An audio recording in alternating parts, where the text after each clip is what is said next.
Beginilah suasana di Masjid Al-Hikmah atau biasa dikenal sebagai Masjid Indonesia di Queens, kota New York, Amerika Serikat, jelang pelaksanaan sholat Id. Hari Lebaran, masjid ini menjadi tempat favorit bagi Muslim Indonesia. Meski berada di luar negeri, pagi itu suasananya serupa saat Lebaran di tanah air. Gema takbir terdengar hingga luar bangunan masjid. Jemaah masjid yang sebagian besar orang Indonesia bergaya pakaian khas dan berkomunikasi dengan bahasa daerah di Indonesia. Selain itu tidak hanya digelar di masjid, sholat Id juga digelar di tempat atau di lapangan terbuka. Sholat Id di Masjid Al-Hikmah dimulai pukul 8:30 waktu setempat.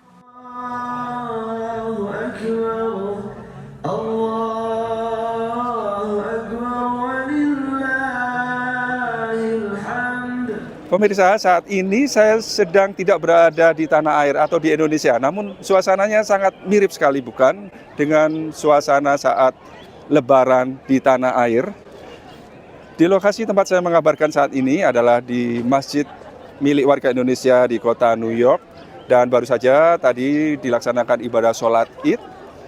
Pengurus masjid meminta izin kepada pemerintah kota untuk sementara menutup jalan utama di samping masjid dan juga menggunakan trotoar untuk digunakan untuk sholat Id karena kapasitas masjid yang terbatas. Usai sholat Id, kemeriahan Lebaran khas Indonesia berlanjut. Masjid Indonesia menyediakan secara gratis hidangan Lebaran khas tanah air. Aku di sini udah 6 kali Lebaran di New York, soalnya udah 6 tahun gak balik ke tanah air. Jadi alhamdulillah ada halal bihalal di Masjid Al-Hikmah, jadi bisa ketemu sama teman-teman. Ada lontong sayur, ada bakso, terus ada jajanan pasar khas Indonesia.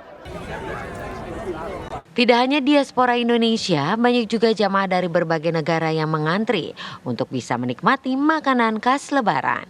Dari New York, Amerika Serikat, Yandri Subekti, TV One mengabarkan.